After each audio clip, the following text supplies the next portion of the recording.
네, 안녕하세요. 강구령입니다. 저는 그래픽 디자이너로 활동하고 있고요. 오늘은 타입과 이미지를 결합을 해서 좀 활용하기도 되게 유용하고 쉬운 감각적인 타이포그래피를 한번 소개해 드리려고 합니다. 보통 타이포그래피 하면 좀 어렵게 생각할 수도 있는데 오늘은 제가 타입과 이미지를 결합을 해서 어떻게 우리가 좀 익숙한 글자가 좀 낯설게 보일 수 있는지 그런 측면에서 한번 얘기를 한번 해 보려고 합니다. 짧게 제 소개를 좀 해드리자면, 저는, 지금은 이제 그래픽 디자이너로도 활동하고 있지만, 대학에서는 이제, 그래픽 디자인과 타이포그래피, 타입 디자인처럼 글자를 활용한 작업들을 계속, 하고 또 가르치고, 이렇게 다양한 일들을 병행하고 있습니다. 처음 보여줄 지금 작업은 코자라는 포스트인데요. 이거는 어떠세요? 지금 저는 사실 이게 전주국제영화제에서 일의 의뢰가 들어와서 했던 작업 중 하나인데요. 그 슬로바키아에서 은퇴했던 그 복싱 선수 코자라는 사람을 위한 포스터예요. 그래서 가만히 보시면 색상이나 이런 레이아웃이 다 복싱과 관련된 색깔과 대결 구도를 글자만 이용해서 한번 표현해 본 겁니다. 이때부터 글자가 마치 이미지처럼 사용할 수 있겠구나 라는 어떤 생각을 하게 됐고요. 과연 그럼 글자를 이미지처럼 어떻게 배치하고 결합할 수 있는지 그런 훈련들을 많이 했던 것 같아요. 이런 작업들이 이제 하나둘 이제 쌓이다 보니까 해외에서도 관심을 좀 받게 됐고요. 저한테 타이포그래피의 매력은 글자 이미지를 결합을 해서 되게 다양한 표현이 또 가능하고 또 그 표현 매체인 포스터의 경우는 크기를 무한대로 확장할 수 있기 때문에 가장 제가 편애하고 좋아하는 매체 중에 하나입니다. 그래서 주로 제가 포스터 관련된 이런 작업들을 꾸준히 해오고 있고요. 그 중심에는 오늘 강의 핵심인 글자와 이미지를 결합한 타이포그래피가 있습니다. 자, 그러면 이제 오늘 이 강의의 가장 핵심이 되는 이제 강의 어떤 커리큘럼이라고 해야 될까요? 내용인데 총 5번에 나눠서 제가 좀 얘기를 하려고 합니다. 먼저 1, 2, 3번은 좀 개념적인 얘기라서 짧게 좀 설명을 하려고 하는데 첫 번째 먼저 과연 그러면 타입은 뭐고 이미지는 뭔지 또 차이와 유사점은 무엇인지라서 좀 기본적인 이야기를 좀 한번 언급을 해 드리려고 합니다. 그리고 두 번째에 와서는 그러면 타입과 이미지를 어떻게 바라볼 것이냐 그 방법을 한 두 가지 한번 알려드릴 거고요.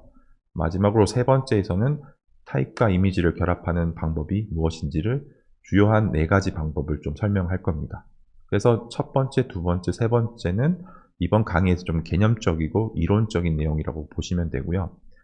자, 그리고 4번과 5번이 이 강의 핵심인데 4번에서는 그렇다면 타입과 이미지를 어떻게 결합을 해서 문자를 변형하느냐 실질적으로 일러스트레이터를 한번 활용해서 브러쉬 기능을 이용해서도 한번 문자를 변형하는 원리를 좀 설명하고요. 블렌드 기능을 이용해서도 설명을 하려고 합니다. 이렇게 두 가지 기능을 바탕으로 어떤 개념적인 어떤 원리와 툴을 이해하고요. 마지막 5번에서는 4번의 어떤 원리를 숙지했다는 걸 바탕으로 타입과 이미지를 결합한 실제적인 타이포그래피 작업이 무엇인지 제 작업 중 사례를 하나 들어가지고 실제 포스터에서 이런 기능들이 어떻게 활용되고 지금 이 주제의 핵심인 감각적인 타이포그래피가 어떻게 결합되는지 요걸 좀 얘기를 하려고 합니다. 그래서 좀 어떤 교육적인 목적이라서 상업적인 외에는 이 내용을 충분히 다들 보시고 공유해도 될 것 같아요. 자, 그럼 먼저 타입과 이미지의 어떤 차이와 유사점 한번 설명을 해드릴게요. 보통 사람들이 이제 글자를 보게 되면 그냥 글자를 읽는 사람도 있지만 만약에 이걸 많이 보는 사람이 국어학자였다면 또는 언어학자였다면 이 타입의 어떤 글자의 원리나 어떤 정의를 떠올리는 사람도 있겠죠. 그쵸? 또는 어떤 사람은 지난날 게임을 했으며 이런 카드를 떠올린 사람도 있을 것이고요. 또는 어제 뭐 성적이 나온 어떤 학생들이나 친구들은 이런 순위, 1등, 2등 이런 순위로 해석하는 사람도 있을 겁니다. 그런데 만약에 저 같은 그래픽 디자이너나 타이포그래퍼들은 이런 글자를 보게 되면 수십 가지 다른 폰트나 서체를 떠올릴 수도 있어요. 그쵸? 근데 되게 신기하게도 지금 여기 보이는 폰트들은 거의 다 새롭게 여러분들이 보시는 글자인데도요, 다 읽을 수가 있을 거예요. 왜냐하면 타입은 약속이 되어 있는 기호이기 때문에 모양이 아무리 바뀌어도 제한된 어떤 기준을 가지고 움직이기 때문에 읽힐 수가 있습니다. 좀 요약을 하자면 타입은 약속이 되어 있다고 보시면 돼요. 그래서 지금 이 두 개가 다 타입인데 약간 모양이 바뀌어도 대각선 두 개와 직선 하나면 A라고 읽겠다라는 암묵적인 합의가 되어 있기 때문에 우리가 이거를 아무리 다르게 표현해도 A로 읽힙니다. 하지만 이미지는 타입과 다르게 이렇게 손가락을 떠올리는 사람도 있을 것이고 또는 카드를 떠올리는 사람도 있을 것이고 또는 뭐 1등, 2등 이런 다양한 어떤 의미를 표현이 되기 때문에 글자에 비해서는 훨씬 더 자유롭습니다. 그래서 우리가 보통 정확한 어떤 내용을 표현할 때는 타입을 많이 활용하고요. 또는 어떤 무드나 뉘앙스 또는 어떤 감정을 표현할 때는 이미지를 많이 활용합니다. 그래서 만약에 책을 예로 들면 책을 봤을 때 이렇게 표지만 있는 글자만 있는 책도 거의 없고 또 이미지만 있는 책도 없지 않나요? 그렇죠? 이런 식으로 둘의 상호작용을 통해서 우리가 항상 시각적인 표현을 합니다. 오늘은 요 타입과 이미지의 중간 단계라고 보시면 되는데요. 그럼 타입이 가지고 있는 어떤 경제적인 어떤 원리와 이미지가 갖고 있는 이런 자유로움이 둘이 섞였을 때 이런 새로운 형태의 그럼 타이포그래피는 무엇인지 그것이 어떻게 감각적으로 표현되는지 그런 것들을 좀 심도 있게 설명을 한번 해드리겠습니다. 자, 글자와 이미지의 어떤 차이를 이제 아셨으니까 이 둘의 어떤 바라보는 방법이 어떤 게 있는지 한번 보도록 할게요. 자, 처음에 디노테이션은 이게 만약에 이제 사과라고 했을 때 이 이미지를 사과로 떠올리지 않고 이렇게 원형으로 보는 방법이에요. 즉, 우리가 어떤 이미지를 볼 때 그 이미지의 구조를 훈련하고 보는 방법입니다. 그래서 이렇게 처음에 타이포그래피를 하는 사람들은 이렇게 원과 선을 이용을 해서 다양한 어떤 구조를 만들어 보는 거예요. 의미를 만드는 건 아니고요. 이등과 움직임 그리고 레이아웃에 대한 기초적인 훈련을 하는 겁니다.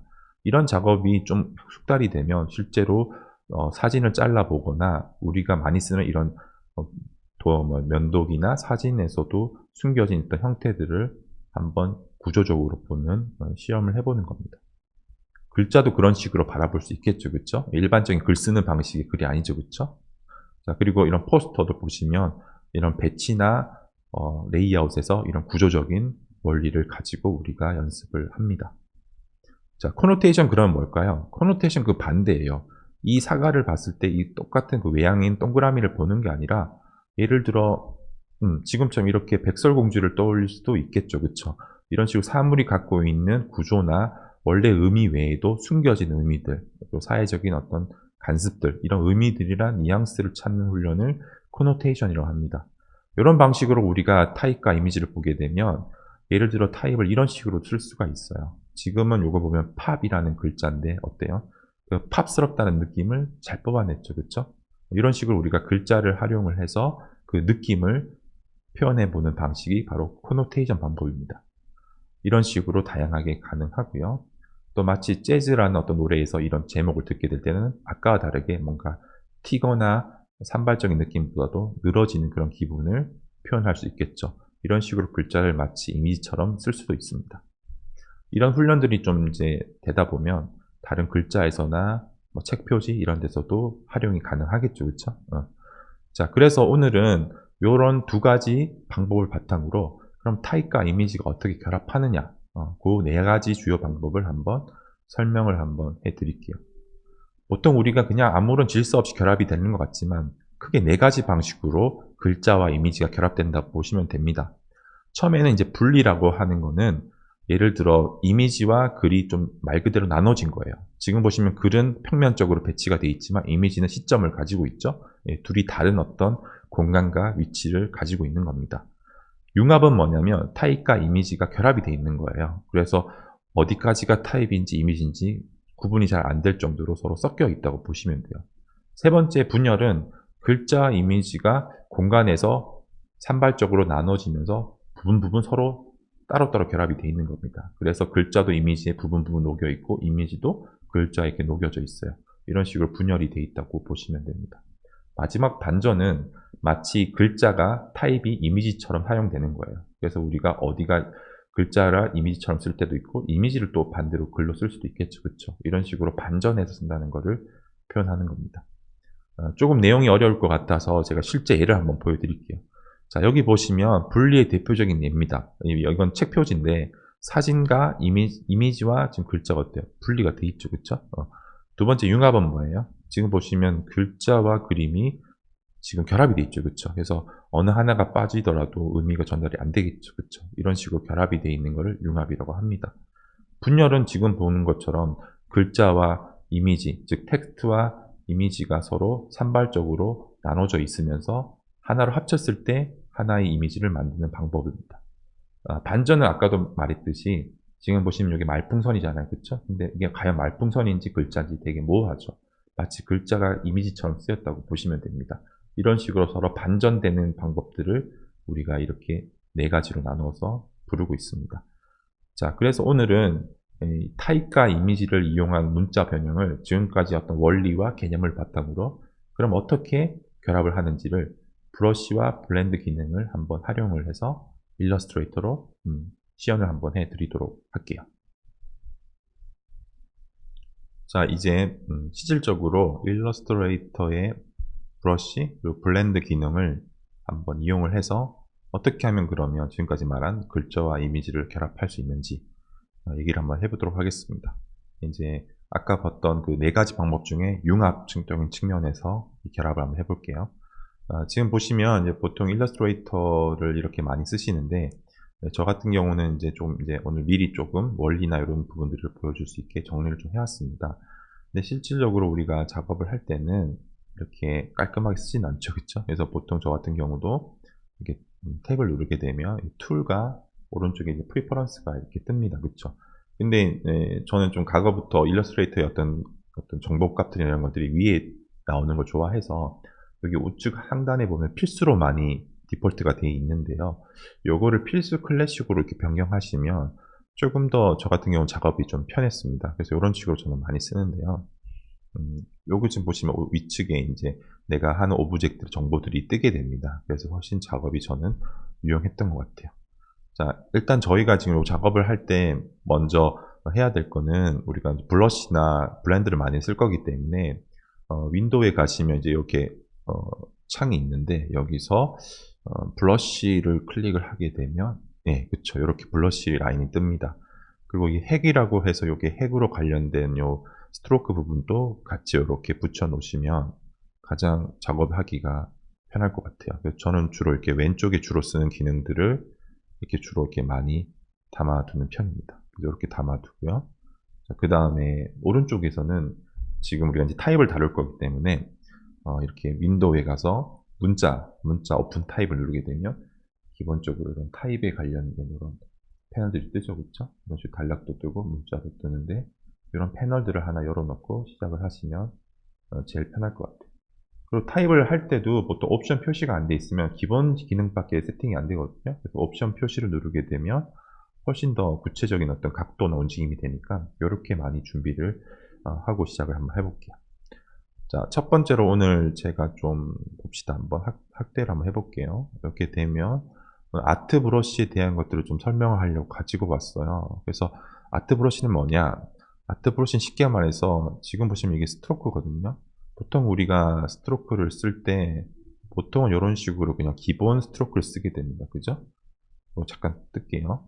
그래서 이렇게 글자를 쓰게 되는데 요거에서 우리가 보통 이런 식의 선으로만 표현이 되는데 만약에 이런 패턴을 만약에 집어넣게 되면 브러쉬 즉 라인을 그릴 때마다 이런 패턴이 따라오면서 재미난 모양이 나오는 그런 기능입니다. 보통 저는 아트 브러쉬와 패턴 브러쉬를 많이 쓰는데 오늘 아트 브러쉬 먼저 한번 소개를 할게요.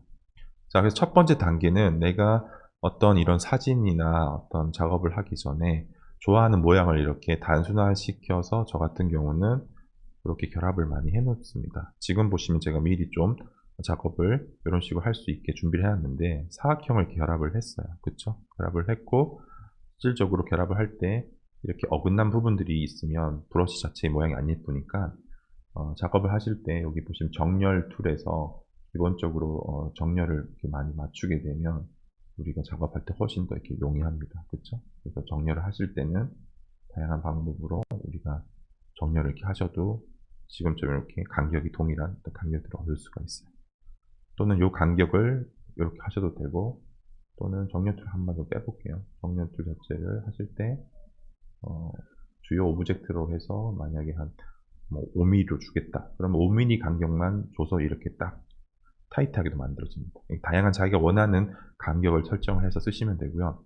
이런 식으로 만약에 우리가 어떤 그래픽을 하나 만들어 놓고 요거를 브러쉬로 쓰겠어 했을 경우 얘를 그룹을 시킨 다음에 요거 자체를 이제 여기 보시면 브러쉬 밑에 새 브러쉬라고 이렇게 아이콘이 있어요. 요걸 누르게 되면 이제 브러쉬를 어떤 브러쉬로 활용할 것인지 질문을 합니다. 보통 우리가 많이 쓰는 게 아트 브러쉬라서 요 아트 브러쉬로 누르시면은 이렇게 돼서 이제 질문을 하나 더 해요. 바로 등록은 되는 건 아니고 그럼 이 브러쉬를 이렇게 세로 가로 방향으로 쓸 것인지 또는 세로 방향으로 쓸 것이냐에 따라서 또 모양이 바뀌거든요. 일단 기본적으로 한번 가로 방향으로 한번 이렇게 해볼게요. 그리고 여기 두께 같은 경우도 우리가 이렇게 퍼센티지 조절해서 줄일 수가 있는데 일단은 100%로 한번 디폴트하게 한번 써보겠습니다. 이런 식으로 바탕 우리가 확인을 누르면 기본적으로 지금 보시면 그쵸 이렇게 등록이 돼 있죠 그쵸. 그래서 아트 브러쉬가 등록이 되는 겁니다. 자 그럼 어떤 일을 할 수 있느냐. 아트 브러쉬는 기본적인 우리가 쓰는 이런 선이라는 라인이라는 기본적인 형태를 다양한 패턴이나 모양으로 바꿔주는 재미있는 기능이 있습니다. 만약에 여러분들 이렇게 선을 하나 그으시고 여기에 만약에 아까 만들었던 잠깐만 끌게요. 요거에 어떤 브러쉬를 쓰게 되면은 자 이런 식으로 이제 바뀌게 됩니다. 되게 금방 바뀌죠 그렇죠.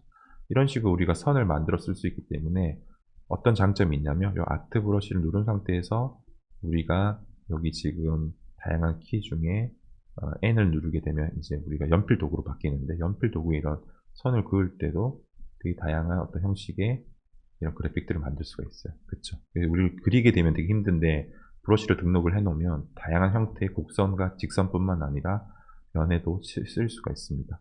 두께가 좀 거칠 경우에는 여기 핵을 이제 많이 조절을 저 같은 경우는 하는데 1포인트에 지금 이 핵을 만약에 0.2로 줄이게 되면 훨씬 더 크기를 줄여서 쓸 수가 있고요. 이런 크기들을 마음에 드는 어떤 상태로 만지시면 다양하게 우리가 적용을 할 수가 있습니다.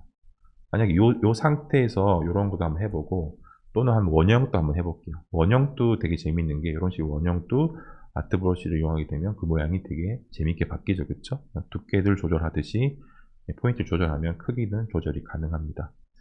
더블 클릭을 해서 이 아트 브러쉬 옵션에 들어가서 만약에 그거를 미리 보기를 체크해 놓고 선 길이에 맞게 늘리기 하면 선 길이에 맞춰서 인위적으로 늘려지는 거고요. 비례적으로 크기 조절하면 비례적으로 또 크기에 맞춰 조절하기 때문에 다양한 옵션을 통해서 브러쉬의 모양을 개인화해서 쓸 수가 있는 장점이 있습니다. 보통은 그냥 선 길이에 맞게 늘리기라고 해서 한번 작업을 한번 해볼게요. 자, 이런 식으로 하게 되면 지금같이 와이어 프레임으로 옮기게 되면 단순한 직선과 원인데도 우리 눈에 보이는 건 이런 패턴이 보이게 됩니다. 이런 식의 어떤 브러쉬 기능을 활용해서 글자도 어떻게 보면 타입도 어떻게 보면 라인이잖아요. 그쵸? 글자 라인에 적용했을 때 글자 형태가 훨씬 더 다양하게 여러분들이 쓸 수 있을 것 같아요. 자, 그래서 지금 보면 브러쉬 적용을 해봤는데 이렇게 봤던 브러쉬를요. 만약에 오른쪽에 보시는 이런 모양으로도 바뀌어요. 되게 신기하죠. 그쵸? 지금 보면 이 브러쉬가 지금 이렇게 아트 브러쉬가 등록이 되어 있는데 이걸 더블 클릭한 다음에 아까 말한 방향을 이제 이렇게 수평선이 아니라 수직으로 바꾸게 되면 전혀 다른 모양이 나옵니다. 그래서 확인을 눌러볼게요. 눌러보면 자 누르면 이제 기존에 했던 브러쉬가 바뀌었으니까 적용을 할 것인지 말 것인지 물어요. 근데 만약 선에 적용을 누르시게 되면 자 이런 식으로 전혀 다른 모양이 됐죠. 그쵸? 이런 재미가 브러쉬 툴이 갖고 있는 기능 중에 하나예요. 그래서 내가 만약에 가로 방향으로 했다가 뭔가 좀 마음에 안 들면 세로 방향으로 바꿔서 전혀 다른 그래픽을 또 만들어낼 수가 있습니다. 그래서 기본적인 그 아까 봤던 요 그래픽은 동일한데 그거를 어떻게 적용하고 어떤 방향을 적용하냐에 따라서 전혀 다른 형태를 만들 수 있는 게 그리고 또 그걸 아주 쉽고 빠르게 만들 수 있다는 게 브러쉬의 가장 큰 장점이 될 것 같습니다. 그래서 실제로 제가 한번 여기 글자를 한번 적용을 해 봤는데요. 어떻게 하느냐면 그럼 문자에서 어떻게 적용하느냐 보통 우리가 한번 타입을 한번 해볼까요? LSO라고 많이 입력을 했을 때 보통 우리가 이런 식으로 작업을 많이 하시죠. 그쵸? 이런 식으로 작업을 많이 하시는데 글자 서체를 보통 뭐 예를 들어서 이렇게 바꾸게 되면 글자를 바꾼 다음에 아웃라인을 해서 우리가 이렇게 사용을 많이 합니다. 그런데 아웃라인을 하게 될 경우 글자는 면이 돼버리기 때문에 브러쉬가 적용할 때 상당히 어렵게 돼요. 그쵸? 그래서 아트 브러쉬를 활용을 할 때는 지금 아래 요 방식대로 글자에 선만 남겨두고 나머지 면의 영역을 제거해서 선형으로 많이 작업을 해야지만이 좋은 효과를 많이 얻을 수가 있습니다. 물론 다 그런 건 아니지만 특히나 글자 형태의 가독성을 위해서는 선형으로 유지한 상태에서 우리가 작업을 하면 유리합니다. 즉 이런 식으로 우리가 특정 글자의 어떤 선형의 부분만 남겨두고 지우게 되면은 훨씬 더 적용이 유리하겠죠. 그쵸? 자, 이런 식으로 우리가 작업을 해서 기본적인 글자의 스트로크만 남겨둔 상태에서 이 상태에서 제가 한번 적용을 한번 다시 해볼게요. 자, 이 상태는 지금 우리가 글자를 적용을 한 상태고 여기서 만약에 그냥 일반 스트로크로 바꾸게 되면 우리가 많이 알고 있는 그런 글자가 이렇게 나왔다. 그죠? 요거를 이렇게 되어 있는데 이런 지금 글자를 한번 다르게 한번 적용을 한번 해볼게요. 보통 우리가 이런 식으로 이제 포인트를 주면서 글자의 두께를 조절하는데 여기 만약에 아까 개발했던 그 브러쉬를 적용하게 되면 이렇게 바뀝니다. 그죠? 되게 재밌죠. 그죠? 이렇게 저만 재밌나요? 이렇게 바뀌게 되는데 이런 식의 형태에서 만약에 내가 두께를 조절해서 훨씬 더 다른 느낌의 모양을 변형해 쓸 수가 있습니다. 그렇죠? 그리고 아까 배웠듯이 이런 식으로 가로 방향을 하셔도 되고 나는 이게 좀 별로야 이런 사람은 세로 방향의 브러쉬를 적용하게 되면 훨씬 더 그쵸? 더 밀도감 있고 우리가 이런 걸 마치 아디다스나 이런 상품에서 쓰는 그런 로고처럼 다양한 효과들을 이렇게 만들어낼 수가 있습니다. 이런 식으로 하다 보면 가장 쉽게 우리가 글자를 이미지와 그래픽과 결합해서 볼 수 있는 기법이 되겠습니다. 이게 가장 기본적인 기능이고요. 다시 한번 말해드리지만 이걸 아트 브러쉬라고 합니다. 그렇죠? 그래서 아트 브러쉬는 뭐다? 기본적인 패턴을 그래픽을 선형에 집어넣어서 문자 변형에 유리한 이런 방법입니다. 그때 문자의 형태는 면의 형태보다 선의 형태로 바뀌었을 때 훨씬 더 작업이 유리해질 것 같아요. 자, 요건 이제 아셨다고 생각을 하고요. 이제 그러면 두 번째 패턴 브러쉬를 한번 볼게요. 보통 제가 많이 쓰는 게 요 아트 브러쉬와 패턴 브러쉬인데요. 아트 브러쉬는 이제 아시겠지만 선형이나 패턴을 넣을 때는 이렇게 좋은 점이 있지만 그러면 왜 패턴 브러쉬가 필요하느냐 그걸 좀 설명을 할게요. 일단 아트 브러쉬는 선형이기 때문에 이런 다양한 라인에선 유리하지만 이제 만약에 이런 면의 형태, 아까도 말했지만 글자처럼 면을 가지는 형태에 적용했을 때 잘못하면 이런 패턴이 깨지거나 뭉치는 효과가 많이 발생을 합니다. 그래서 그럴 때는 패턴 브러쉬를 많이 씁니다. 그걸 한번 원리를 좀 알려드릴게요. 자, 지금 보면 제가 미리 하나 요 패턴을 만들어 왔는데 일반적으로 우리가 많이 쓰는 그런 원형을 이용한 패턴이라고 보시면 될 것 같아요. 자, 이런 패턴은 이제 누구나 쉽게 만드는데 이 패턴을 만들 때 마찬가지로 이런 간격을 아까 배웠듯이 동일하게 적용을 해주면 훨씬 더 일관성 있는 그런 패턴을 얻을 수가 있겠죠. 그렇죠? 이런 식으로 붙여도 되고 또 사람들마다 다양한 어떤 목적이 있으니까 다양하게 우리가 바꿔서도 쓸 수가 있을 겁니다. 자, 어찌됐든 이런 방법들을 한번 아까 봤던 거와 마찬가지로 한번 적용을 한번 해볼게요. 일단 이 패턴 브러쉬는 모양을 만든 다음에 동일하게 해주면 돼요. 브러쉬에서 이렇게 새 브러쉬 등록을 이렇게 해주는데 여기서 그냥 아트 브러쉬 체크하지 말고 패턴 브러쉬라고 마지막 항목을 체크를 해주시면 이번에 다른 형식의 질문이 떠요. 확인을 누르게 되면 좀 모양이 다르죠, 그쵸? 이런 식으로 마치 어떤 면의 형태의 글자가 글자 주변에 이렇게 적용된 것처럼 기역자 형태 이런 모양으로 문양이 적용이 됐습니다. 아까랑 좀 다릅니다, 그쵸?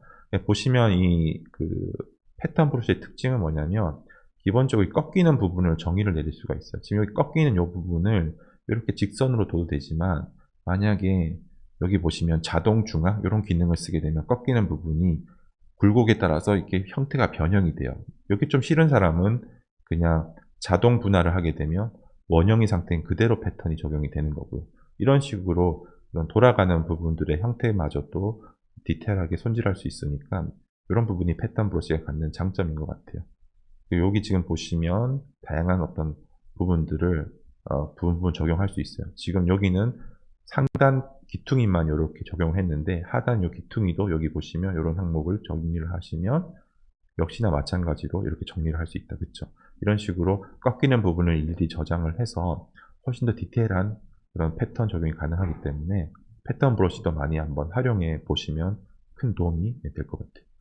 그리고 마찬가지로 맞추기도 아까 뭐 선의 맞추기, 안내선 맞추기 이런 것처럼 아트 브러쉬와 마찬가지로 패턴 브러쉬도 맞추기가 강제 맞추기로 하게 되면 실제 이 크기에 맞춰서 막 우겨 넣듯이 패턴이 쑥 들어가는 거고요. 패스에 맞추기로 하게 되면 또 패스에 맞춰서 맞춰지니까 이건 실제로 한번 우리가 보면서 한번 다시 습득을 해보도록 하겠습니다. 이런 상태에서 우리가 확인을 누르고 실제로 한번 적용을 해볼게요. 일단 우리가 적용을 해봤을 때 이렇게 직선에 적용했을 때는 아까 만든 요 지금 패턴 브러쉬가 여기 있죠, 그쵸? 요거 적용하면 이렇게 지금 적용이 됩니다, 그쵸? 근데 이건 좀 많이 늘어났다, 그쵸? 왜냐면 요 길이에 맞춰서 집어넣기 때문에 패턴이 쭉 약간 늘어난 상태에서 적용이 됩니다. 이런 방향에서 이제 우리가 다양한 어떤 움직임을 줄 수가 있는데요. 우리 공간에 맞추기 하면 찌그러지지 않은 상태에서 이렇게 또 만들죠, 그쵸? 근데 단점은 자구가 좀 비어집니다, 그쵸? 근데 강제로 맞추기 하면 딱 넓이는 맞춰주지만 약간 형태가 찌그러진다고 보시면 돼요. 근데 우리는 지금 글자를 다룰 거기 때문에 아주 정원의 형태로 무늬를 쓰진 않을 거예요. 그래서 원하는 방식대로 하면 되고요. 저는 이번 강의에서는 강제로 맞추기를 한번 적용을 한번 해보도록 할게요.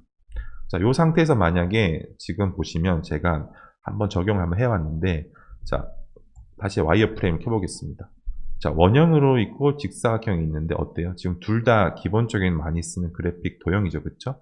근데 원형일 경우에 지금 보시면 어때요? 이런 식으로 지금 만들어져 있고, 직선일 경우에도 만들어져 있다, 그쵸? 근데 원형은 좀 쉽지만 직선 같은 이런 직사각형이 좀 힘든 이유는 직사각형이 이렇게 돌아가는 모서리가 생긴다는 거예요. 이 모서리에 만약에 아까 이제 뭐 배웠듯이 이런 부분에서 여기 외부 모퉁이 타일을 자동 분할이 아닌 자동 중앙이라는 기능을 누르게 되면 우리가 이런 식으로 모양이 찌그러집니다. 그쵸? 보시죠. 그쵸? 이런 모양은 제가 만든 게 아니라 컴퓨터가 계산하면서 돌아가는 부분이 형태를 그냥 왜곡을 시킨 거예요.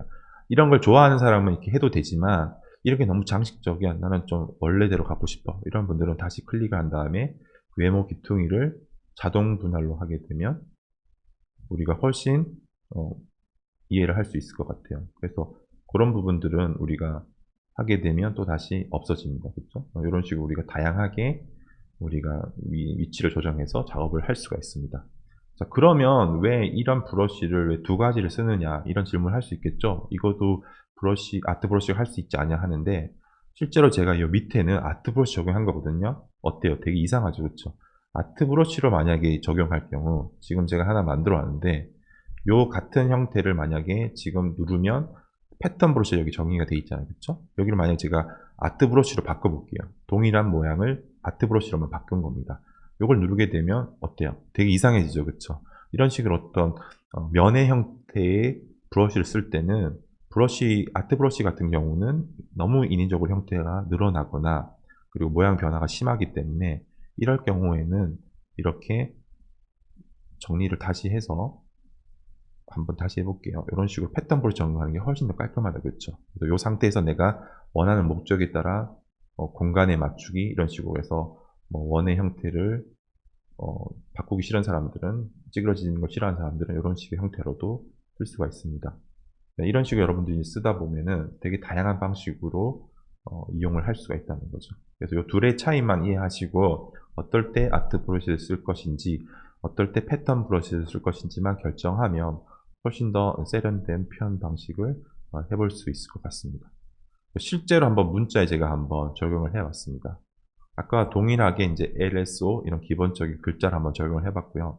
이렇게 직선으로만 있는 글자, 곡선으로 있는 글자, 완전히 구형인 형태, 그리고 직선과 곡선이 만난 형태 이런 식으로 알파벳은 어떤 글자이기 이전에 선과 곡선이 만남이거든요. 그렇죠? 그래서 다양한 형태의 실험할 때는 이런 정도의 알파벳을 이용하면 상당히 테스트하기 좋습니다. 일단은 제가 이 방식을 그대로 다시 한번 적용 한번 해볼게요. 실제로 제가 한번 요거를 그대로 다시 카피를 한 다음에 이번에는 그냥 브러쉬를 기본으로 바꿔볼게요. 두께는 한 2로 주고, 그죠? 일반적인 글자죠, 그죠? 재미가 없다, 그죠? 그래서 이런 표현을 할 때, 이제, 아까도 배웠듯이 아트 브러쉬를 활용하면 되게 다양한 효과를 줄 수가 있죠, 그죠? 근데 이번에는 한번 패턴 브러쉬 한번 적용해 볼게요. 패턴 브러쉬 적용하게 되면 아까 만들었던 패턴 브러쉬를 딱 누르게 되면 그쵸, 한 번에 다 바뀝니다. 그쵸. 약간 이런 찌그러진 느낌도 줄 수가 있고 뭐 다양하게 줄 수가 있는데, 패턴 브러쉬도 마찬가지로 이런 모양을 줄 때 두께가 어떤 그 패턴의 밀도를 좌우해요. 지금은 포인트가 2포인트로 너무 크기 때문에 제가 한 0.5 정도로 줄여볼게요. 그죠? 이거 훨씬 더 안정감이 있고, 그쵸? 그 두께가 일정한 모양이 됐다. 그쵸? 이런 식으로 우리가 쓰게 되면 되게 복잡한 패턴들도 글자에 넣어서 활용을 할 수 있을 것 같아요. 그쵸? 이런 식으로 저는 주로 브러쉬를 언제 많이 쓰냐면, 기본적으로 우리가 작업하는 그런 어떤 글자의 형태를 바꿀 때 많이 씁니다. 그래서 아트 브러쉬와 패턴 브러쉬만 활용해도 글자의 형태를 이미지와 다양하게 결합을 할 수가 있습니다. 자, 그리고 한번 블렌드 기능도 한번 배워봅시다. 지금 보는 것들은 실질적으로 작업에 앞서서 어떤 원리에 대한 설명이니까 그런 부분에서 좀 캐치를 하시면 도움이 많이 될 것 같아요. 우리가 블렌드는 진짜 많이 쓰는 기능 중에 하나예요. 그래픽 디자이너라면 한 번씩 다 써봤을 거고, 그리고 가장 또 처음에 우리가 일러스트레이터를 공부할 때 많이 써봤던 것 같아요. 그쵸? 블렌드는 너무 어렵게 얘기할 필요 없이 쉽게 좀 보여드리자면, 지금 보는 왼쪽에 동그란 형태와 별표가 있을 때 이 중간에 그 변화된 형태들을 컴퓨터가 계산해서 만들어주는 기능이라고 보시면 돼요. 즉, 원에서 사각형으로 바뀔 때 우리가 예전에 그 터미네이터 보시면 얼굴이 갑자기 막 바뀌잖아요. 그쵸? 갑자기 사각형에서 사람 얼굴 바뀌듯이 이렇게 중간 형태의 과정들을 바꿔주는 걸 모핑이라고 하는데, 이런 모핑처럼 다양한 형태의 중간 과정을 이 블렌드 기능이 만들어줍니다. 우리가 만들지 않고 컴퓨터가 해주기 때문에 되게 편한 것 같아요.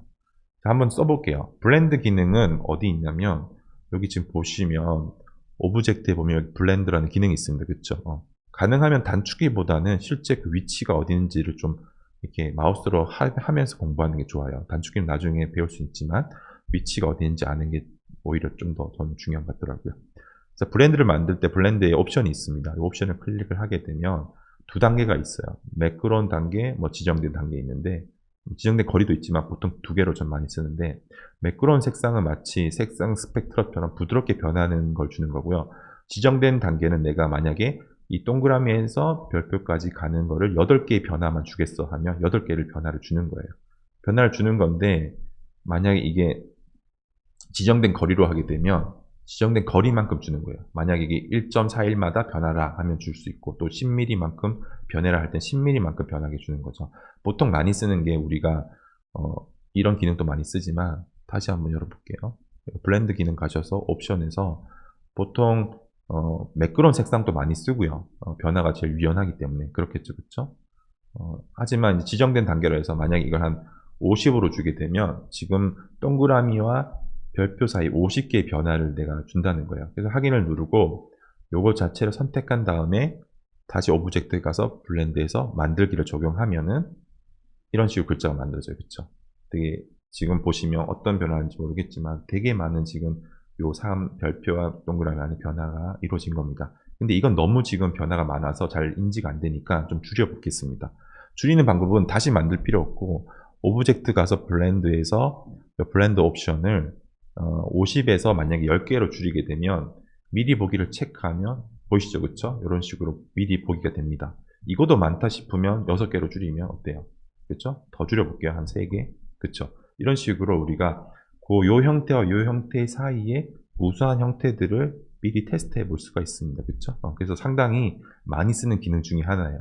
그런데 이 블렌드 기능을 이런 기하학적 도형에는 많이 쓰시는데 문자를 만들 때는 잘 안 쓰더라고요. 그래서 이번 시간에는 그럼 이런 블렌드 기능도 타입에 적용하면 어떤 효과가 있는지 그런 관점에서 한번 보시면 미리 익숙한 분들도 좀 새로운 어떤 효과를 얻어 가실 수 있을 것 같아요. 자, 먼저 이제 블렌드도 첫 번째는 항상 그래픽을 만들어야 됩니다. 아까처럼 원형의 그래픽이 됐던 사각형의 패턴이 됐던 가장 키 이미지, 가장 본질적인 가장 작은 형태의 단위를 하나 만드시고, 저는 일단 원을 만들어 봤어요. 그쵸? 원을 만들고 아까 예제처럼 원에서 지금 이렇게 쭉 가시면 사각형으로 갔을 때 변화가 쭉 이렇게 생겼죠. 그쵸? 이게 한 10단계 같은데 이 단계에서 만약에 우리가 Y 프레임을 누르게 되면 이것밖에 안 보여요. 그쵸? 되게 신기하죠. 그쵸? 선만 있는 거고 사실은 이 형태의 변화는 컴퓨터가 계산했기 때문에 그 형태의 아웃라인이 안 보이는 겁니다. 자, 이럴 때는 그럼 어떻게 아웃라인을 따느냐? 보통 이런 것들을 아웃라인을 따게 되면 만들어지지가 않거든요. 그럴 때는 여러분들이 오브젝트 가서 한번 해볼게요. 패스에서 윤곽선 연결을 하게 되면 만들어지지 않죠. 그쵸? 이렇게 어떤 프로그래밍으로 만든 형태들은 윤곽선 따지지 마시고 오브젝트 가셔서 투명도 병합이라고 있습니다. 이걸 누르게 되면 중해상도 어차피 벡터기 때문에 300에서 150 ppi로 해서 하기만 누르면 우리가 봤던 이 형태가 이렇게 아웃라인 따져요. 그쵸? 이런 식으로 해서 블렌드 기능의 가운데 형태도 그냥 컴퓨터가 계산해서 쓰는 게 아니라 우리가 아웃라인을 따가지고 마음에 안 들면 조금씩 이렇게 더 단계를 인위적으로 조작도 할 수가 사실은 있습니다. 그쵸? 이런 식으로 뭐냐, 내가 너무 짜여있는 변화가 싫다 이러면 투명도 병합을 해서 저 같은 경우는 그 사이사이 형태를 또 만지기도 합니다.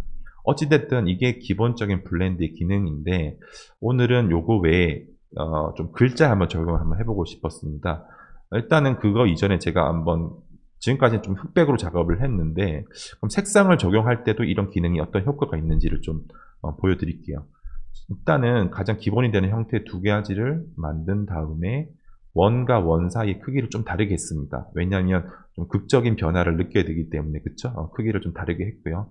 색깔은 많이 쓰는 레드와 사이언을 이용을 좀 해봤습니다. 자, 이 상태에서 우리가 이제 블렌드 기능을 쓰게 되면 한번 봅시다. 여기 지금 배웠듯이 한번 재현해 보면 블렌드 가셔서 만들기 누르면 어때요? 보이시죠? 그쵸? 이런 식으로 우리가 다양한 어떤 형태 변화를 만들 수가 있습니다. 지금은 그 단계가 좀 많지 않기 때문에 학대해 보면 좀 이렇게 어때요? 부드럽지 않죠? 그쵸? 이런 걸 좀 싫어하신 분들은 아까 배웠듯이 블렌드 가셔서 옵션에서 이런 단계를 더 늘리면 돼요. 뭐 100으로 더 늘리면 한 100% 학대를 더 하게 되면 어때요? 훨씬 더 부드러워졌죠. 그쵸? 이런 식을 통해서 우리가 적용을 할 수가 있어요. 다만 단점은 이게 너무 많은 단계를 지정을 해버리면 컴퓨터 용량이 너무 힘들기 때문에 가능한 50에서 100 사이 정도로 작업하시는 게 제일 좋아요. 그리고 제 경험상 이렇게 약간은 이렇게 단계가 보이더라도 인쇄를 하게 되면 실질적으로 저런 게 잘 찍히지 않거든요. 그래서 큰 무리 없이 한 100단계 정도면 무리 없이 할 수가 있습니다. 자, 이런 상태로 우리가 이제 작업을 했는데 그럼 이런 것들을 우리가 어디다 쓰느냐? 실질적으로 이번에는 타입을 좀 면으로 한번 구성을 해보겠습니다. 만약에 여러분들이 한번 제가 타입을 하나 찍어 볼게요. 보통 우리가 타입이라는 글자를 썼을 때 영문으로 이렇게 쓰잖아요. 그쵸? 이렇게 썼을 때 이거를 우리가 아무리 학대를 하고 아웃라인을 이렇게 따도 어때요? 기본적으로 얘는 선으로 이루어진 구조죠. 그쵸? 이게 선이기 때문에 이걸 이렇게 면에서 선으로 바꾸던 면으로 바꾸던 어찌됐든 이거는 그 브러쉬의 유리한 형태를 가지고 있는 오브젝트. 그쵸? 근데 이제 블렌드 기능은 A에서 B 형태가 바뀌는 기능이기 때문에 타입을 이런 식으로 실제 형태의 직선과 면의 형태로 만들지 않고요. 저 같은 경우는 타입을 훨씬 더 축약합니다. 예를 들어 만약에 이 타입이란 T자를 원으로 치환을 했을 때 원이 만약에 하나, 둘, 그 다음에 하나, 둘 누르면 어떻게 될까요? 이런 식으로 기본적인 T가 되겠죠. Y도 마찬가지로 이렇게 바꿀 수는 있지만 약간 읽히긴 않겠죠. 그쵸? 그래서 이 사이 값을 더 추가하면 뭔가 읽힐 수도 있겠지만 이런 식으로 타입을 지금 보는 이런 문자 타입에서 모듈러 타입이라고 하거든요. 이런 모듈러 타입으로 바꾸게 되면 훨씬 더 블렌드 기능을 쓰기 좋아집니다. 자, 그런 방식으로 우리가 이런 지금 선으로 되어 있는 글자를 한번 원으로 바꿔서 적용했을 때 타입의 형태가 어떤 효과가 있는지 한번 보도록 할게요. 자, 제가 한번 지금 몇 개를 한번 직접 만들어 왔는데, 자, 요게 지금 T로 만들어진 글자예요. 이게 와이어 프레임을 보시면 되게 단조로워요. 그쵸? 지금 원 4개로만 만든 타입인데, 어때요? T라고 읽히죠? 그쵸? 그런데 딴 기능 없이 제가 블렌드 기능을 활용해서 색깔을 주니까 일반적으로 우리가 알고 있는 글자는 검게 돼야 돼, 또 글자는 검은색이야. 이런 고정관념에 탈피한 새로운 형태를 만들어낼 수가 있습니다. 그리고 이런 그라데이션이 생기기 때문에 만약에 이게 단색으로 했을 경우는 T의 어떤 결합이 되게 단조로워질 수가 있는데 수펜과 수직의 형태의 경계선이 보이기 때문에 훨씬 더 다채롭게 T가 읽히게 되는 거죠. 이걸 실제로 제가 한번 다시 구현을 해보면 블렌드 같은 경우는 오브젝트 가셔서 블렌드에서 블렌드 풀기를 누르게 되면 이렇게 원래 단색으로 바뀌어요. 그쵸? 이 상태에서 만약에 내가 요거와 요거의 블렌드 기능을 이렇게 누르게 되면 어떻게 될까요? 이렇게 되면 이제 형태가 만들어지겠죠. 그쵸? 근데 만약에 이 중간의 형태를 만약에 노란색을 집어넣게 되면 봅시다. 노란색을 집어넣게 되면 기본적으로 다른 어떤 형태가 나오겠죠. 그래서 이런 식의 상태에서 윗선을 좀 선 정리를 한 다음에 요 세 가지를 만약에 클릭하고 블렌드 기능을 한번 써볼게요. 이렇게 되면 어때요? 중간에 형태가 생깁니다. 그쵸? 그래서 좀 간격만 띄우면 다양한 형태가 이렇게 만들어지기 때문에 되게 다양한 방식으로 우리가 글자를 만들어 쓸 수가 있는 거죠. 그쵸? 그러면 여기 보시면 어때? 색깔 변화가 되게 많죠. 그쵸? 이런 식으로 두 개만 써도 되고요. 색깔을 3개 이상 썼을 경우는 훨씬 더 색깔 변화가 풍부한 타입도 만들어질 겁니다. 근데 그만큼 용량이 많이 커지기 때문에 이번 시간에서는 2가지만 가지고 일단 한번 해볼게요. 자, 이 상태에서 이제 형태를 만들 때 여러분들이 이런 중간에 형태를 하나 더 집어넣게 되면 어떤 장점이 있냐면 이런 식으로 글자를 중간에 이렇게 왜곡을 할 수가 있습니다. 즉 지금 보면 이렇게 T가 이렇게 되어 있는데 이런 모양의 T에서 만약에 여러분들이 내가 만들 때 이런 식으로 만약에 와이어프레임상 약간 올려주면 어떻게 될까요? 이렇게 됐을 경우 T가 형태가 반대로 또 가버린다. 그쵸? 이런 식으로 다른 모양 또 소문자 T라고 해야 될까요? 그런 것도 만들 수가 있겠다. 그쵸? 이런 식으로도 만들어 줄 수가 있고 Y 같은 경우도 그런 식으로 만들어졌어요. 그쵸? P 같은 경우는 조금 더 이제 형태를 확장해서 원을 가장 큰 거를 줘가지고 이런 식으로 우리가 좀 귀엽게 만들어 봤습니다. E 같은 경우도 이렇게 만들어 봤고요. 자, 이런 식으로 우리가 하다 보면 다양한 방식의 이제 문자들을 기존의 어떤 선형이나 면의 형태로 만들지 않고 원이라는 모듈을 이용해서 되게 감각적으로 표현을 할 수 있을 것 같아요.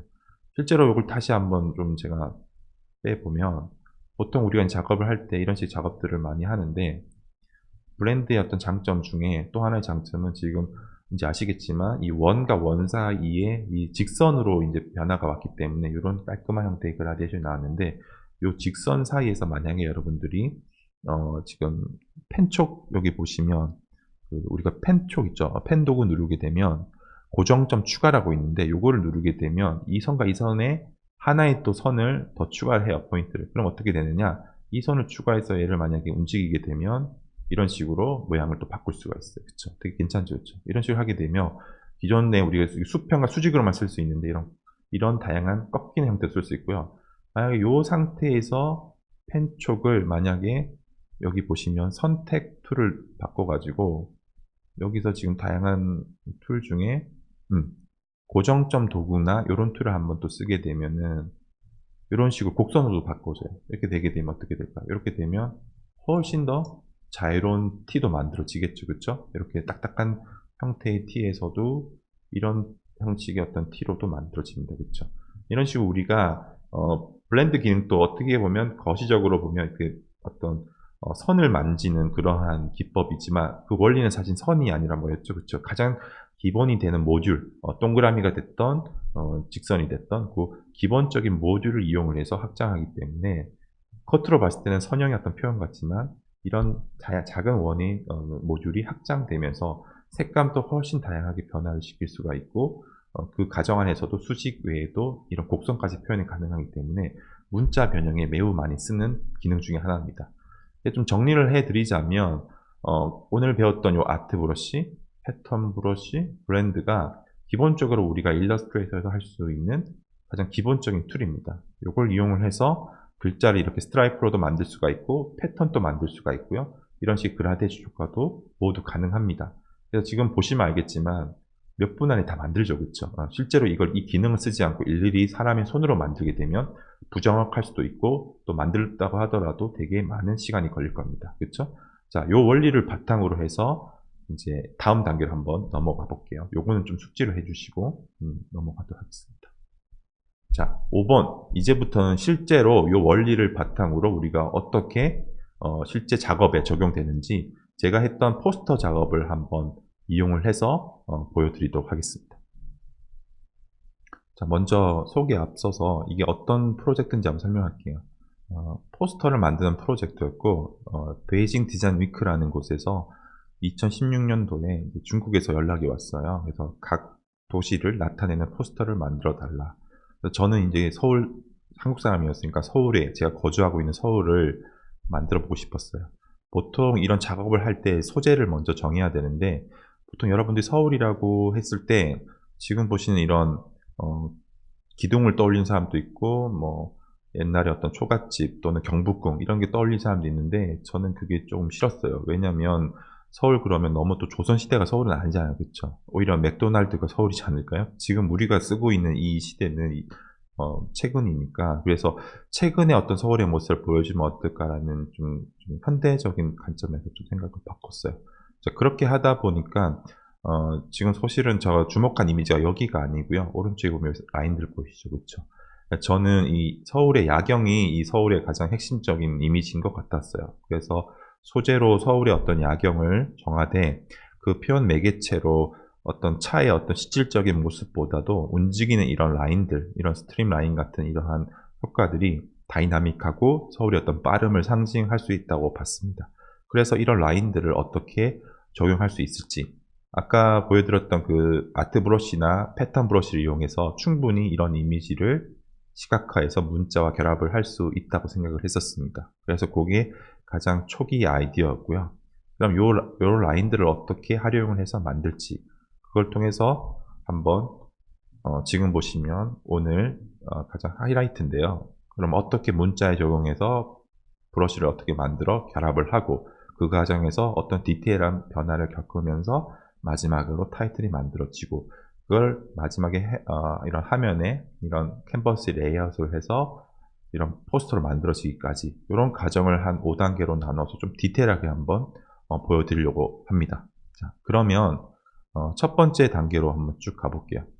자, 처음에 우리가 제일 먼저 해야 될 거는 이 글자를 이용한 작업이기 때문에 서체를 골라야 돼요. 즉 타입을 골라야 되는데, 보통 우리가 이제 타입을 고르게 되면 한번 해볼게요. 보통 이런 식으로 서체를 많이 쓰잖아요. 이렇게 쓰게 되는데, 이렇게 쓰게 되는데, 우리가 보통 말하는 이 타입에서 지금 보면 대문자로만 갈지 소문자로만 갈지 이것도 되게 중요해요. 그죠? 이렇게만 갈 수도 있고 대문자로 갈 수 있는데, 저는 이제 제 마음속에 있던 이런 그 밤의 야경의 어떤 라인들을 아트 브러쉬로 좀 표현을 하고 싶어서 기본적으로 이런 식의 어떤 대문자로만 이용을 했습니다. 왜냐하면 대문자가 위아래 넓이가 똑같고 적용을 했을 때 훨씬 더 구조적으로 잘 어울리기 때문에 그래요. 네. 자, 그래서 이렇게 어떤 타입을 대문자로만 할 것인지 소문자로 할 것인지를 정한 다음에, 정했으면 이제 타입을 한번 건드려 봐야 돼요. 지금은 다양한 어떤 폰트가 있는데, 만약에 이런 식의 이런 세리프가 있는 이런 걸 세리프라고 하는데, 이런 세리프 서체를 쓰게 되면 이제 아시겠지만 브러쉬 적용이 상당히 힘들어집니다. 그렇죠? 너무 많은 굴곡 변화가 생기니까. 그래서 조금 더 편한 폰트 중에 싼 세리프 계열의 폰트를 한번 쓰려고 합니다. 미러드라는 폰트는 우리가 예전에 이제 스티브 잡스가 애플 광고에서도 많이 썼고 가장 현대적인 그런 폰트 중에 하나라서, 그냥 장평을 쭉 보고 나서 괜찮은 이런 폰트다라고 했을 때 이걸 그대로 이렇게 사용하시면 되겠죠. 이 정도면 제가 볼 때 문제가 없을 것 같습니다. 이런 식으로 우리가 타입을 고르고 이제 정해졌다면, 두 번째로 이제 이렇게 아웃라인을 만들어야 돼요. 그렇죠? 제가 미리 좀 만들어 왔는데 보시면 이렇게 우리가 선택을 하고 아웃라인을 만들어서 이제 와이어 프레임으로 하게 됐을 경우, 그쵸? 이런 식으로 아웃라인이 딴 건 어때요? 검은색에서 테두리가 이제 보이는 쪽으로 바뀌었죠, 그쵸? 이건 아웃라인이 따졌다는 겁니다. 이런 식으로 우리가 서체를 선택을 하게 되면 기본적으로 지금까지 배웠던 그 아트 브러쉬를 적용하기 유리한 상태로 가는 겁니다.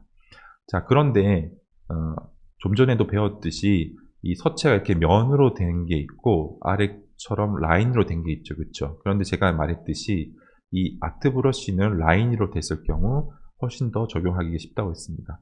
물론 이렇게 다양한 방법이 있어서 하나의 법칙이 있는 건 아닌데, 이런 식으로 서체를 선택하고 고르고 아웃라인을 딴 다음에 이렇게 라인으로 만드는 이 과정이 가장 어떻게 보면 중요한 순간이에요. 왜냐하면 효과를 적용하기 전에 그 사람으로 치면 어떤 뼈대를 구성한다고 해야 될까요? 그래서 이런 상태에서 아니 어떤 글자의 높이나 이런 것들이 이제 더 이상 면의 형태가 아니라 선의 형태로 바뀌었기 때문에 이런 높이나 이런 것들을 실질적으로 아주 디테일하게 이렇게 안내선을 추가하신다던가 작업을 통해서 디테일하게 만들어줘야 되는 거예요. 그렇죠? 그래서 우리가 보통 이렇게 O나 S 같은 타입들은요, E나 L처럼 이렇게 직사각형 형태보다는 조금 더 크기가 약간 확장되게 만들어줘야지 시각적인 크기가 좀 잘 맞습니다. 이런 것들은 기본적인 타이포그래피 원리니까 숙지를 하시고요. 자, 이런 식의 상태에서 내가 만약에 글자를 어떻게 적용하겠다, 이런 것들이 이제 생각을 정리를 하시면 돼요. 이제 그룹을 한 다음에 두 번째로 이제 할 일은 블러쉬를 디자인하는 거예요. 지금 보시면 이런 식으로 제가 한번 브러쉬를 정리를 해봤는데, 이제 이건 되게 쉽다, 그죠? 지금 보면 요 사진에서 보는 이런 라인들이 있죠. 요 라인들을 조금 더 추상화시켜서 우리가 마치 폴 스미스나 이런 어떤 패션 브랜드의 어떤 패턴처럼 패턴화시키는 작업이에요. 지금 저는 실질적으로 선을 이렇게 동일하게 아까 배웠듯이 간격을 준 다음에 선의 이런 형태들을 색깔들을 차등을 주고 두께를 바꾼 겁니다. 그쵸? 지금 보면 이 두 가지만 제가 한번 다시 해볼게요. 두께를 원래는 이렇게 1포인트였는데, 그쵸? 1포인트인데 얘만 좀 두께를 두껍게 줬어요. 지금 보시면 이렇게 지금 두꺼워졌죠, 그쵸? 이렇게 해서 변화를 주는 겁니다. 여기 왼쪽에 지금 사진 보면 어때요? 두께가 다 동일하진 않죠, 그쵸? 훨씬 더 이런 변화의 두께가 생겨야 더 다이나믹하고 변화를 다양하게 노출시킬 수 있을 것 같았습니다. 자, 이런 상태에서 그럼 색깔은 어떻게 고르느냐? 색깔은 감각적으로 놓으셔도 되지만 실제 제일 좋은 거는 실제로 이런 사진에 찍어 보는 거예요. 스포이드로. 그럼 실제로 그 색깔이 이렇게 찍혀요. 그죠? 이렇게 바뀌면 찍힙니다. 그죠? 이런 식으로 찍히기 때문에 내가 보라색을 좋아한다면 보라색을 찍으시면 진짜 이 보라색이 찍혀서 타입에 이렇게 적용이 되는 겁니다. 그쵸? 이런 식으로 하다 보면 충분히 다양하게 색깔들을 픽업해서 찍을 수 있기 때문에 색깔을 좀 못 쓰시는 분들도 원형의 어떤 사진을 바탕으로 색상을 이렇게 구성하셔도 됩니다. 이런 식으로 어떤 단계를 끝나는 게 되게 중요한데, 이런 어떤 실질적인 사진을 추상적인 형태로 바꾸는 게 조금씩 상상력이 좀 필요한 것 같아요. 이 단계 작업이 잘 돼 있어야지 아까 배웠듯이 이 아트 브러쉬 적용할 때 훨씬 더 타입에 적용이 좀 편할 것 같습니다. 그렇죠? 자, 이 단계에서 이제 여러분들이 할 거는 이제 그 밀도를 한번 정리를 하는 거예요. 이제 요거 같은 경우는 이제 아시겠지만, 자, 옆에 지금 글자를 한번 적용을 해봤는데, 한번 해볼게요, 다시. 1번 단계라고 부를게요. 1번 단계에서 이렇게 글자를 누르고, 만약에 브러쉬를 추가를 했을 때, 아트 브러쉬, 그죠? 추가를 하고, 확인을 눌렀을 때 어때요? 이렇게 지금 가로 방향으로 배운 대로 성길에 맞춰서 확인을 누르면, 이제 이렇게 작업이 등록이 됐다, 그쵸? 근데 요거는 상당히 이제 벙벙해 보이죠, 그쵸? 테스트를 해보면 됩니다. 만약에 여기 S라는 요 글자에 내가 만약에 적용을 한번 해봤을 때 어때요? 이렇게 됐을 때, 그죠? 너무 벙벙하니까 어때요? 상당히 이제 글자 형태가 잘 안 보이죠, 그쵸? 이런 단점이 생깁니다. 그래서 밀도가 되게 중요한데, 여기서 밀도를 줄이는 방법으로 패턴을 더 복잡하게 만드는 방법이 있고요. 또 다른 방법은 여기 스트로크의 크기를 줄여가지고 이렇게 줄여보는 방법도 있어요. 근데 문제는 스트로크를 아무리 줄여도 어때요? 이 간격이 너무 넓어지기 때문에 문제가 발생을 하는 겁니다. 그래서 이런 테스트를 과정을 거친 다음에 그 밀도를 2단계로도 늘려보고, 즉 어떻게 했냐면요. 요거를 그대로 요 밑에를 그대로 카피를 한 다음에 이런 식으로 늘려본 거예요. 그쵸? 이런 식으로 간격을 더 추가해서 늘리다 보면 하나일 때, 두 개일 때, 세 개일 때 이렇게 밀도가 달라집니다. 그쵸? 제가 볼 때는 한 이렇게 세 개 정도 겹쳤을 때 가장 그 글자에 적용했을 때 형태가 미련하고 또 패턴이 효과를 볼 것 같습니다. 그래서 저는 이렇게 세 단계로 한 다음에 아트 브러쉬를 등록을 해서요. 이렇게 해서 한번 저장을 하나 해놨습니다. 자, 그럼 아까 다시 돌아가서 똑같은 방식의 서울이라는 글자를 바꾼 그 브러쉬를 한번 적용을 한번 해보겠습니다. 실질적으로 여러분 이제 원리는 다 배웠고, 이 작업 과정을 통해서 어떻게 조금 더 응용해서 쓸 수 있는지 그런 팁을 얻어 가시면 제일 좋을 것 같아요. 자, 여기서 지금 제가 브러쉬를 바꾸니까 어때요? 훨씬 더, 그죠? 읽히기가 더 편해졌죠. 위에는 서울이라는 글자가 거의 안 보이는데 밑에서 이제 멀리서 보게 되면 어느 정도 글자 윤곽이 나온다. 그렇죠? 이 상태에서 우리가 글자 이런 자감만 조금씩 조절해주면 훨씬 더 우리가 보기 편해지는 거예요. 그쵸? 이런 식으로 보여지고, 그리고 이런 식의 어떤 작업들은 배경을 흰색이 아닌 검은색으로 했을 경우 더 잘 보이겠죠. 그쵸? 그런 식의 브러쉬 성격에 맞춰서 앞으로 진행할 포스터의 어떤 전반적인 이미지를 한번 그려나가는 겁니다. 자, 이 상태에서 작업을 해 봤는데, 이제 이렇게 타입에 적용을 했을 경우 지금처럼 기존의 스트로크에서 아트 브러쉬 적용해서 S 형태가 이렇게 재미나게 바뀌었습니다. 그쵸? 바뀌었는데 요거의 조금 문제는 뭐냐면 지금 제가 한번 작업을 해보니까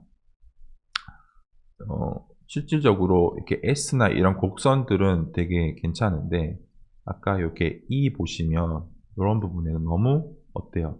되게 많은 그 두께가 짧은 영역 안에 적용이 돼야 되기 때문에 압착이 됐다고 해야 될까? 그렇게 되기 때문에 좀 밀도가 좀 균일하지 않고 좀 어때요? 깨지는 부분이 있죠. 그렇죠? 이런 것들을 일일이 좀 잡아줘야 됩니다. 모든 걸 다 컴퓨터에 어떤 손에 맡길 수는 없고요. 여러분 눈을 가장 최후 마지막으로 믿으시고 좀 어색한 부분을 만져줘야 돼요.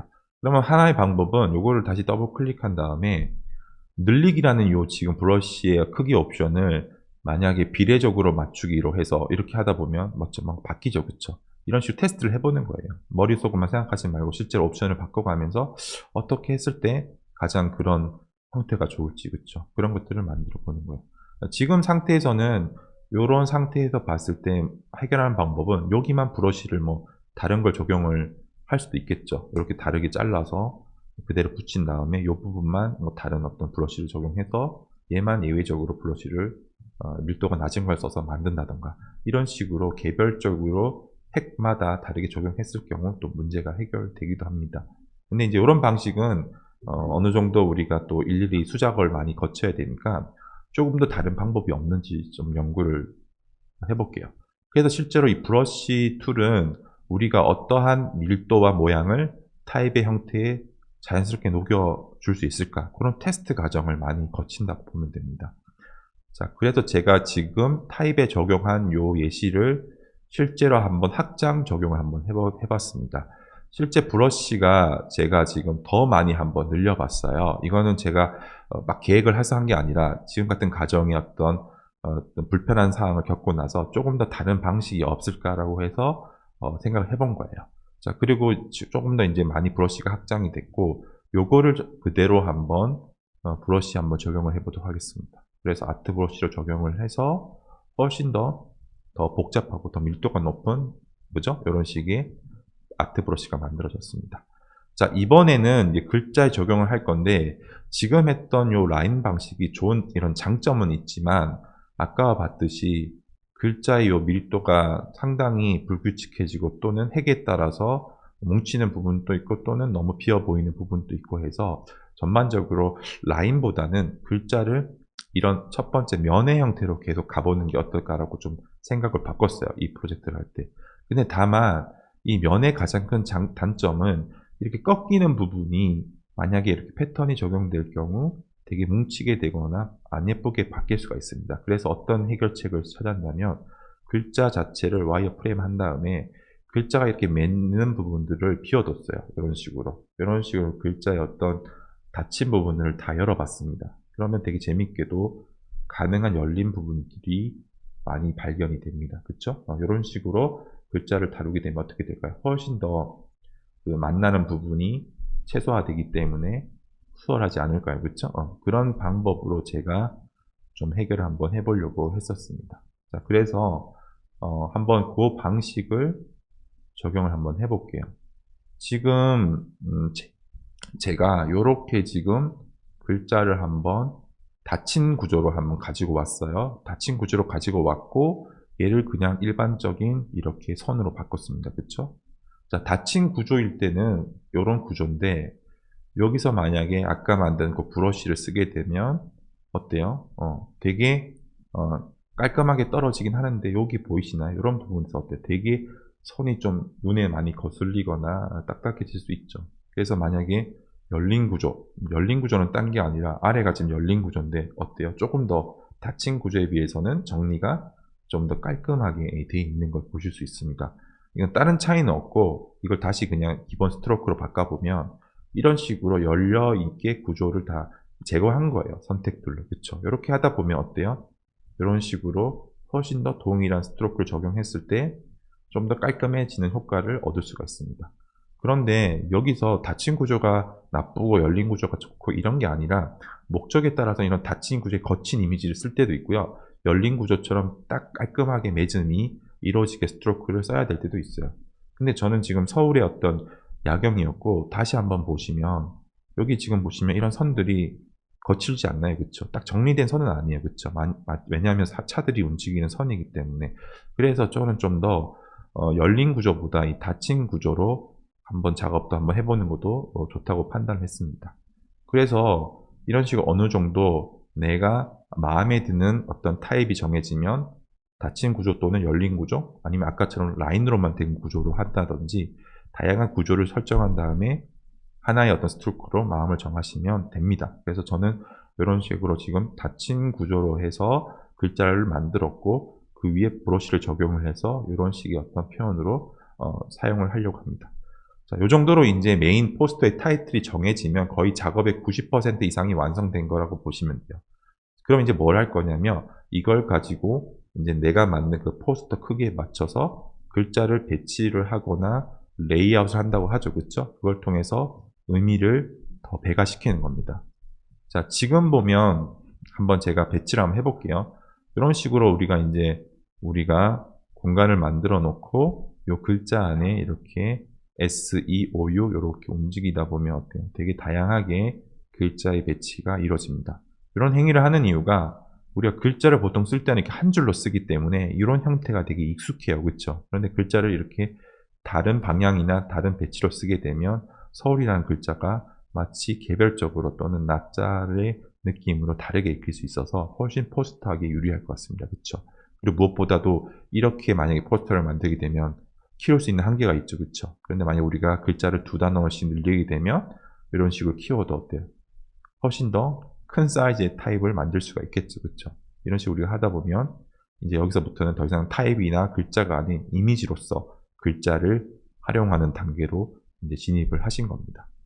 자, 그리고 제가 이제 여기다 할 때 재밌었던 거는 아까처럼 라인으로만 된 구조가 아니라 이렇게 면으로 된 구조이기 때문에 라인이 두 개가 이렇게 만나기 때문에 하나의 핵이 바깥 핵이 있고 안쪽 핵이 있듯이 이 핵에 따라서 지금 보면 이렇게 두 가지 패턴이 미묘하게 이렇게 지금 만들어집니다.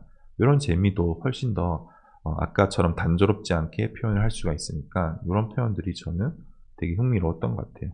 자, 이걸 활용을 해서 실질적으로 한번 작업을 한번 진행해 볼게요. 자, S와 E 같은 경우는 이렇게 배치를 하고 O 같은 경우는 조금 더 제가 반복을 해서 한번 써볼게요.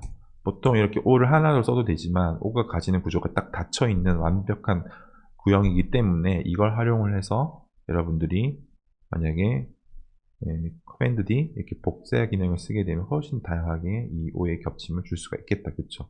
그런 식으로 우리가 하다 보면 되게 다양한 방식의 어떠한 결합들을 볼 수가 있는 겁니다. 그래서 이런 질감들의 어떤 재미를 여러분들이 발견해낼 수 있으니까 기존의 검은색으로만 썼던 글자보다는 훨씬 재미있는 어떤 효과들을 만들어낼 수 있을 거예요. 이 상태에서 여러분들이 이제 배치가 이제 끝났으면 다양한 작업을 해볼 수가 있는 겁니다. 제가 이 작업에서 그 다음 했던 거는 이 글자가 더 잘 보이기 위해서는 바탕이 검은색이어야 됐던 거였어요. 왜냐하면 서울의 야경이기 때문에 배경이 흰색보다는 검은색이 어울렸고 지금처럼 검은색으로 어때요? 바꾸니까 흰색일 때보다는 훨씬 더 글자가 잘 인지가 되죠. 그쵸? 자, 이 상태에서 우리가 이제 글자를 더 드러내게 효과를 좀 준 다음에 실질적으로 지금 제가 했던 거는 여기 오른쪽 보시는 것처럼 특정 우리가 글자의 어떤 부분만 우리가 늘리기를 할 수가 있는 거죠. 그래서 이런 식의 어떤 변화를 더 주기 위해서는 이제 이 단계에서 아까 배웠던 투명도 병합을 이용을 해가지고요. 모든 이제 그 브러쉬의 형태들을 윤곽을 줘야 돼요. 지금은 와이어 프레임 하게 되면 어때요?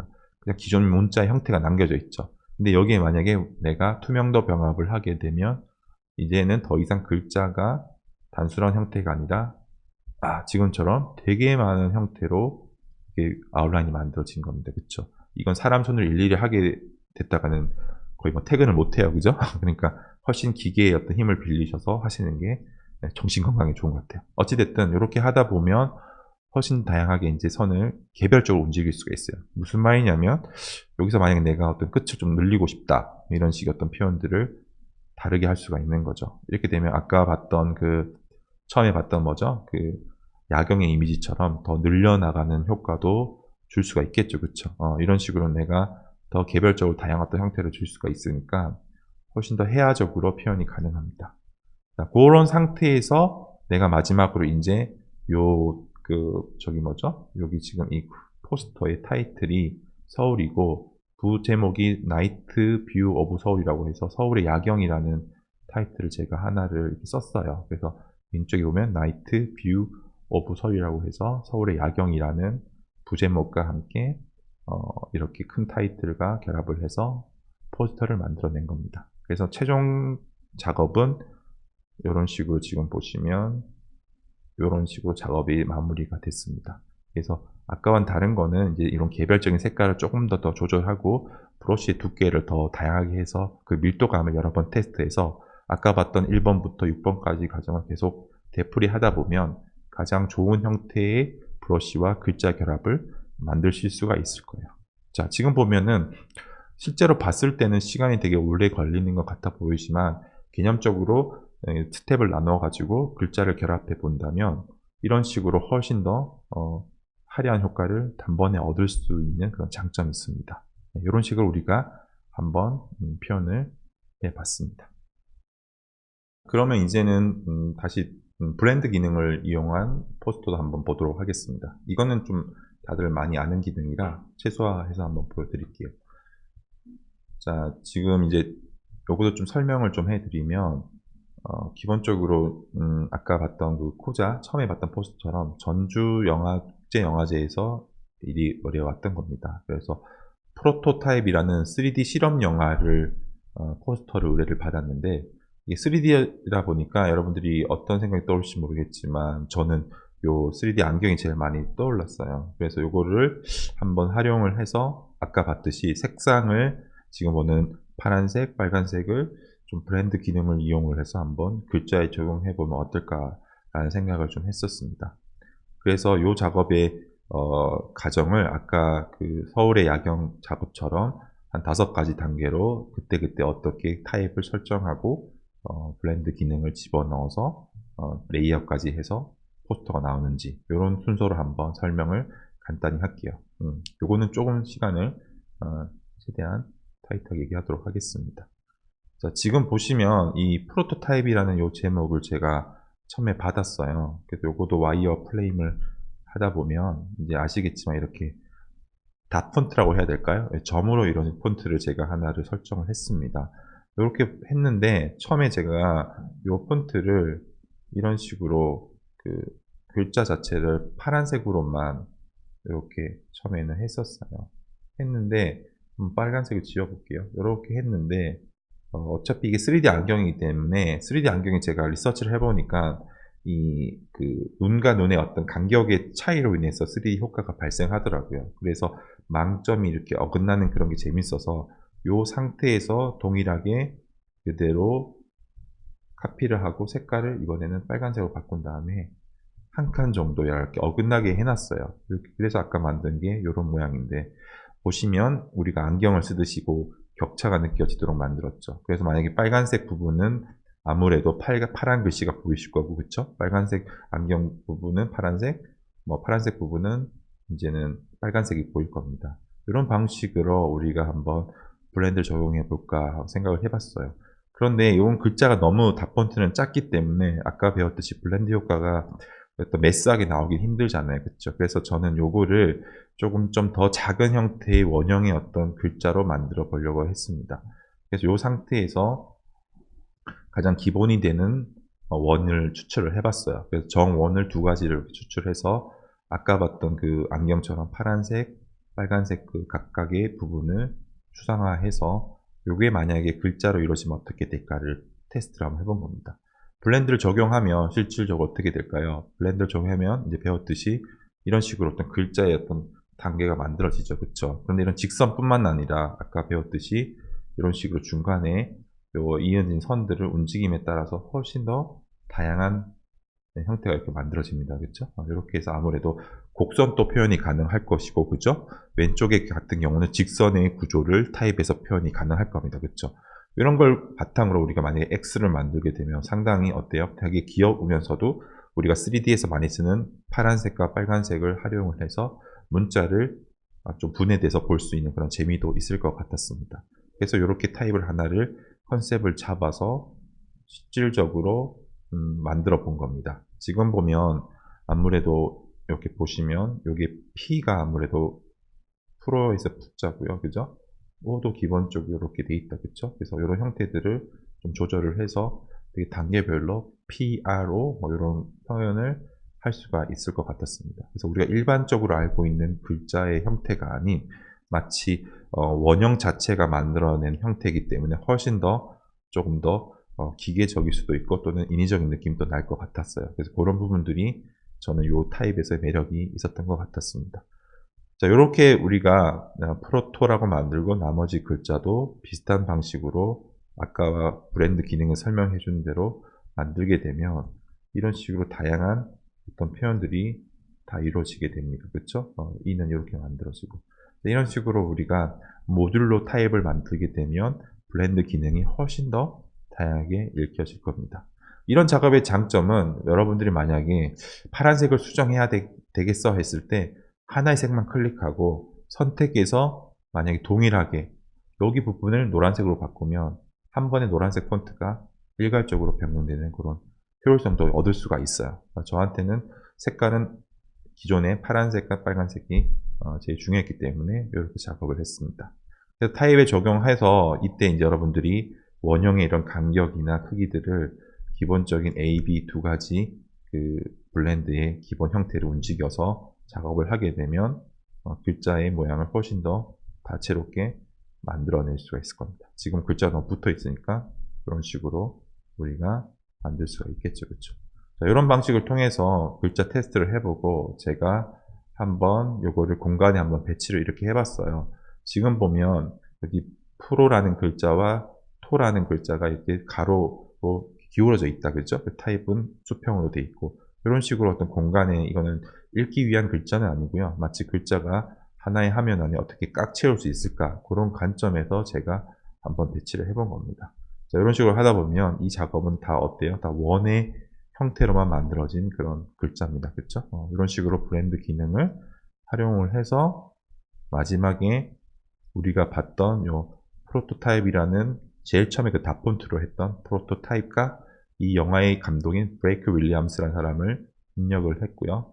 그렇게 해서 마지막에 이런 식으로 결합을 했습니다. 이렇게 되니까 이제 이미지와 그 다음에 타이틀 그리고 그거에 관련되었던 영화제 제목 그 다음에 마지막으로 프로토타입이라는 글 한 번 더 써줬어요. 왜냐면 아까 서울의 야경보다는 글씨가 안 읽히기 때문에 저는 이럴 경우에는 정체로 한 번 더 써주긴 합니다.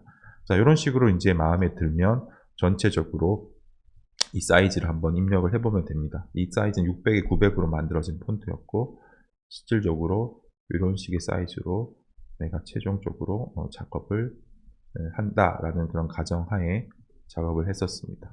자, 이런 식으로 이제 하다 보면 이거 자체가 하나의 이제 프로젝트 포스터로서 완성이 되는 겁니다.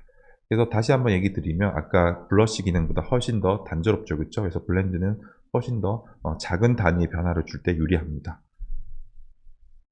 자, 오늘 이제 두 가지 이제 실질적으로 포스터를 한번 적용한 걸 봤는데요. 왼쪽에 이제 서울의 야경은 아까 봤던 아트 브러쉬를 적용했고요. 오른쪽에 프로토타입은 블렌드 기능을 이용해서 만들어 봤습니다.